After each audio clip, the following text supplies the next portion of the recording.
Last class we have discussed about the application, two applications of Gauss law. Now we discuss the remaining one. Okay, you write the third application, electric field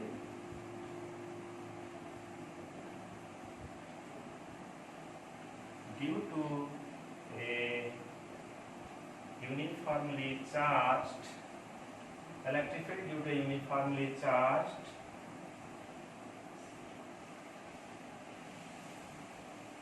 conducting cell or sphere, metallic sphere.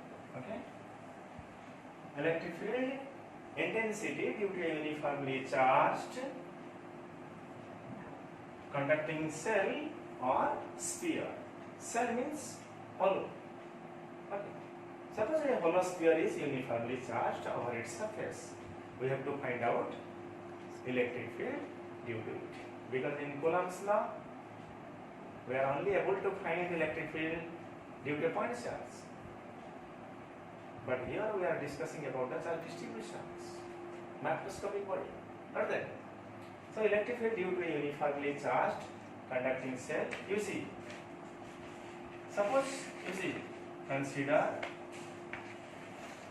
a uniformly charged cell. You see, consider a uniformly charged cell of radius r having charge q on its surface, and suppose the surface charge density of it is sigma. Okay, consider a uniformly charged conducting cell, metallic cell. Since it is a conducting one, so charge only resides on its surface only. Suppose the charge on the surface is q and surface charge density is sigma. Then what is sigma? Q by 4 pi r square. Okay. Suppose first we will find electric field intensity at a distance r greater than r. We have to find out electric field intensity at a distance, that means at an outside point. Suppose this is your point P. Okay. Because in this case we have to find electric field intensity at an outside point on its surface as well as at an inside point. Suppose we are interested to find electric field intensity at a point P, which is at a distance r from the center of the cell. Okay. Then how can you find out electric field intensity? First, you have to assume an imaginary Gaussian surface. Here we are given a sphere. So in this case, the Gaussian surface will be a spherical one. So it will be very easy. So you imagine a Gaussian sphere of radius r and what? Area S, surface area S. What is the surface area of this Gaussian sphere? 4 pi r square. In order to find electric field intensity at the point P, let us assume an imaginary Gaussian sphere of radius small r passing through that point P. Okay. Then you see, what is the direction of electric field due to this charge distribution at this point? It is radially outward. Not that. You also assume a small surface here. The area vector also will be along this direction because it is a closed surface. Area vector and electric field are parallel. So there only one surface is there. So according to Gauss law, we can write total electric flux linked with the Gaussian sphere. Gaussian sphere will be what? charge enclosed by epsilon naught. You see, in this case, charge enclosed is the complete charge Q. In this case, charge enclosed is Q. So what you are getting, you see, EDS was 0. Okay? Q enclosed is Q by epsilon naught. Okay? So you see, it is EDS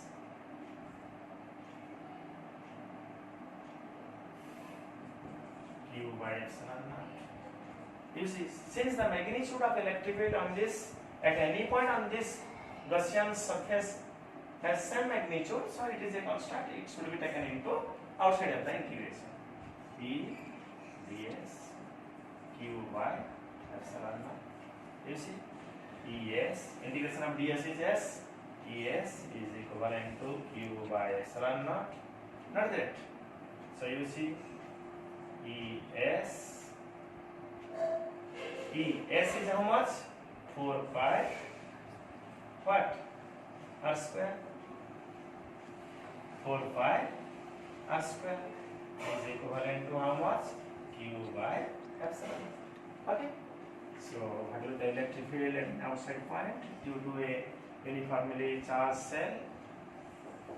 You see, it is 1 by 4 pi epsilon naught Q by R square.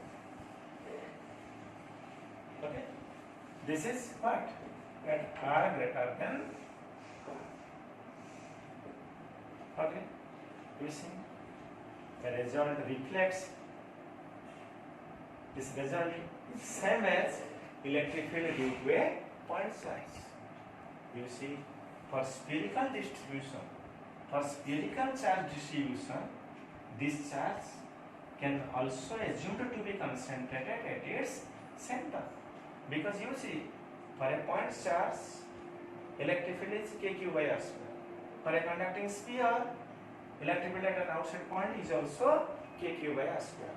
So for spherical distribution, the charge on the sphere can be assumed to be concentrated at its center for an outside point as well as for the surface point. Okay, this result reflects this. Okay, will you follow me or not? If this much of charge is also concentrated here, we are also getting the same formula, same result. Clear? So you see, but you see, Q by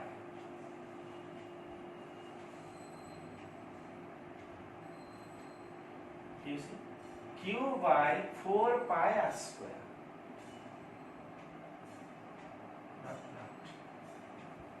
This is what? 1 by 4 pi epsilon naught Q by r square. You see, you multiply here 1 r square above, multiply capital R square on both numerator as well as in denominator. Why? You see, this Q, what? Sigma.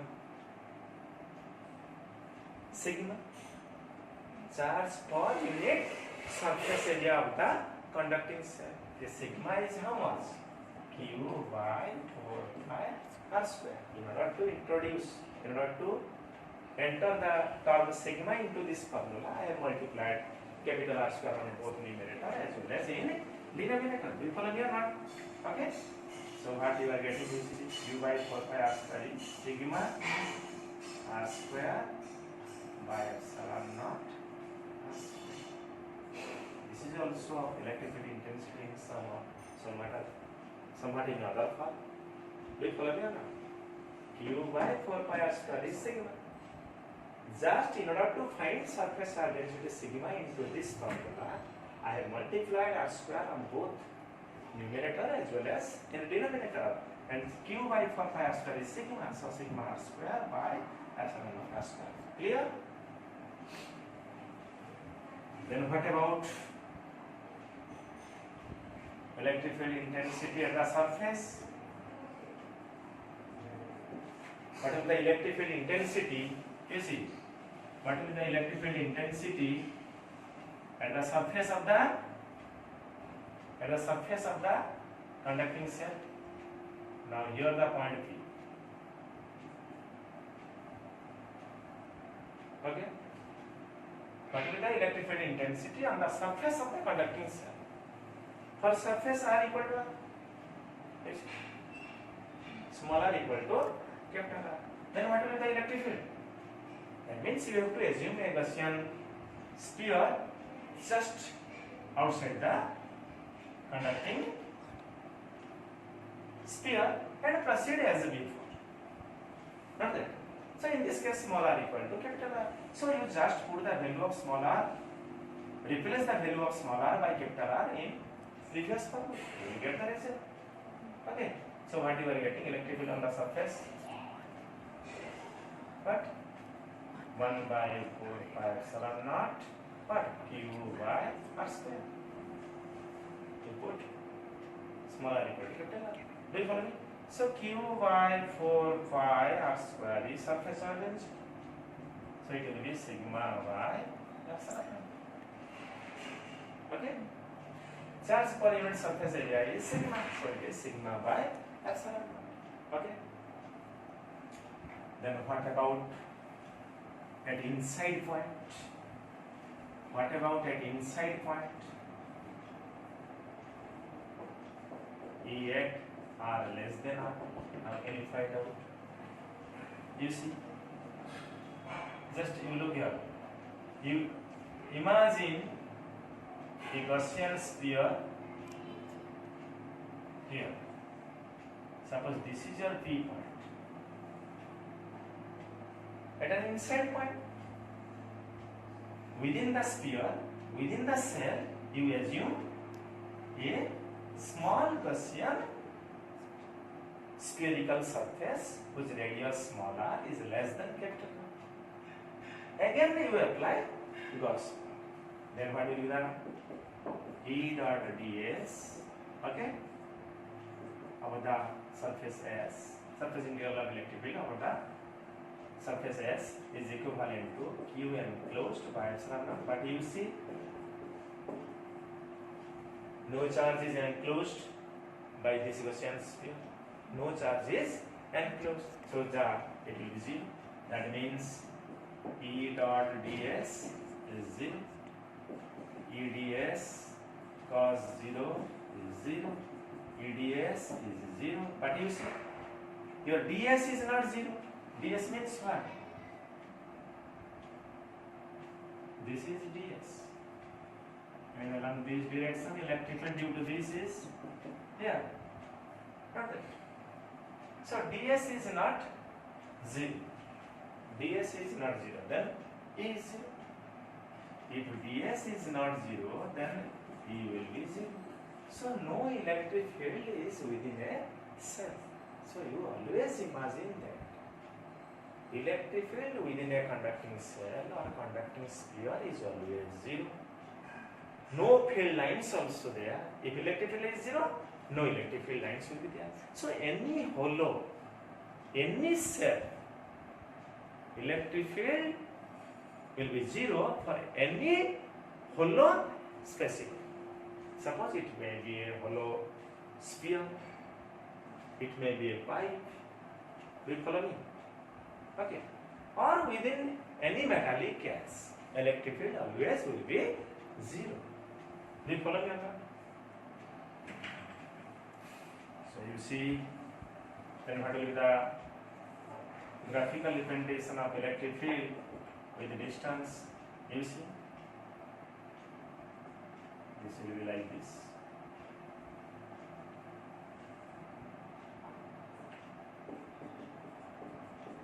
You see, up to surface, no electric field is there. Up to surface, no electric field is there. At the surface, electric field is maximum. After that, it obeys inverse square law. At electron becomes 0. So you see, no field is here. No field is here. Within the cell. It may be a cell or any solid conducting sphere also. Charge always resides on the surface, so no field is here. In electrostatics, no electric field is within a conducting cell or conducting sphere. We follow me? And after that, beyond the surface, it will be inverse square. Okay. So the graphical representation will be this. So these are all about your applications of what? Gauss law. By using Gauss law, we have already determined electric field due to a linear charge distribution, due to a sheet, due to a conducting cell. Not that. Okay? Then you write another 3 marks questions. Derive what? Coulomb's law. Derive Coulomb's law from Gauss. Derive Coulomb's law from Gauss. Okay? Since you see the Gauss law is valid for all vector field obeying inverse square law. Gauss law is applicable for all vector fields obeying inverse square law. You see, Coulomb's law obeys inverse square law. So, Coulomb's law can also be derived from Gauss law. Okay? So, consider, you see, let us consider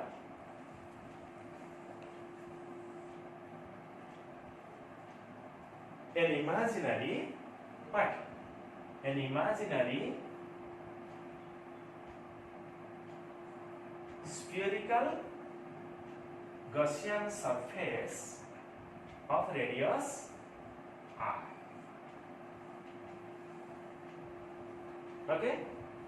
Having a point charge q1 at its center.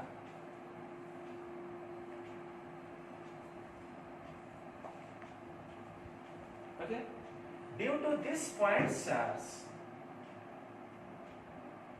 electric field at this point is E. Say, suppose it is E.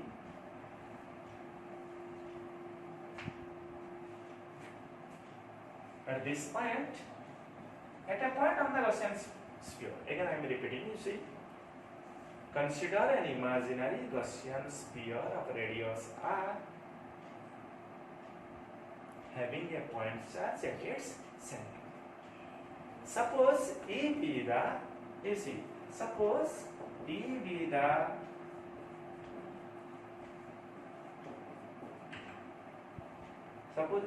the magnitude of electric field due to this point charge at any point on this sphere. But I am telling magnitude of electric field. Here the electric field is kq by r square, kq1 by r square. Here also kq1 by r square. Here also kq1 by r square. Here also kq1 by r square. So, do you follow me along? And the surface area of the Gaussian sphere is how much? 4 pi r square. Okay. Now you find out the value of what? Electric field at this point due to a point charge. First applying Gauss. Then you put another charge q2 here to extend the result to find Coulomb's. Understand? First you have to find out electric field here due to this point charge applying Gauss. Okay? So you see, according to Gauss law, you have to find this one. You have to find this one by applying Gauss law. According to Gauss law, total electric flux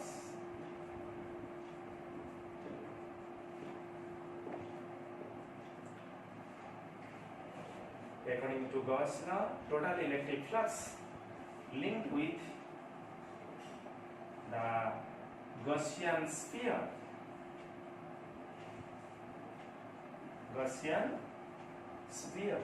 is what? You see, surface integral of electric field over the closed surface S is equivalent to what? Q1 by epsilon naught. Okay? Yes. Imagine you have a small differential, small area ds. This ds vector will be also along this direction.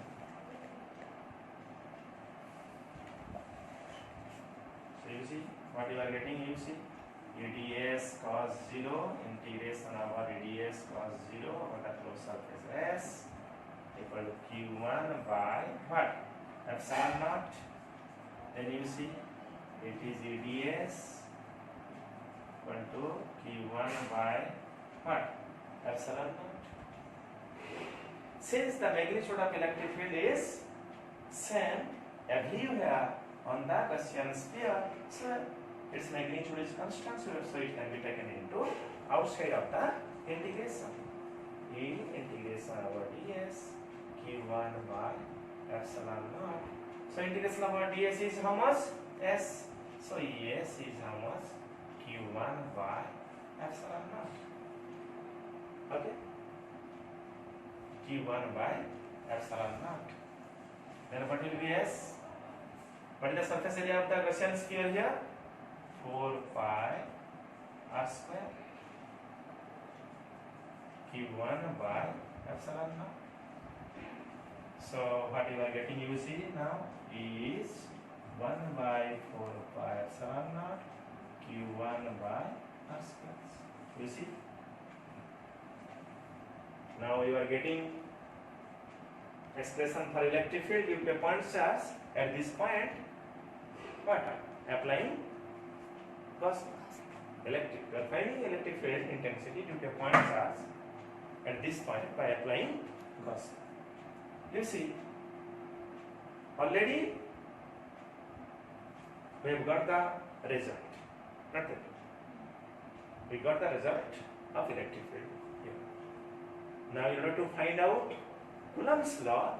You have to put another point charge here, Q2 at the point P. Say, suppose let us put another point charge Q2 at this point P on the Gaussian sphere. You see, you can put Q2 at any point on this sphere.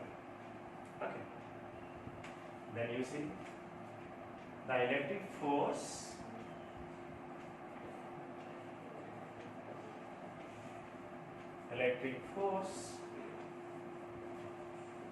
experienced by another point charge Q2 lying at any point on the electric force experienced by another point charge Q lying at any point on the Gaussian sphere is, you see, F will be how much? Q2 into E. Force is Q. We have already obtained the value of E here. Just you have to multiply the charge Q2 lying at that point. Since electric field is F by Q. Not that, since electric field at that point is F by Q2, so F is Q2 into E. Okay? Now you substitute the value of E, but they will obtained there, you put these values 1 by 4 pi epsilon naught Q1 by what? R square. So F equal to how much? 1 by 4 pi epsilon naught Q1 Q2 by R square, which is Coulomb's law. Not that. Which is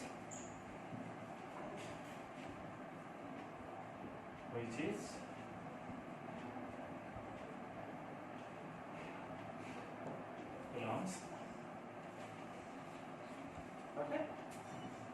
So this is all about this very important chapter, electric flux, electric lines of force, electric flux, Gauss law and its applications, along with the derivation of Coulomb's law from Gauss law. These are very important topics because this will be linked with magnetic flux. Okay. So this is all about your electric field. Perhaps only little bit small things are left from electric field side. Then we will go to another chapter, electric potential. Next class we will discuss. Okay. Motion of charged particle. Motion of charged particle in uniform electric field. Not that.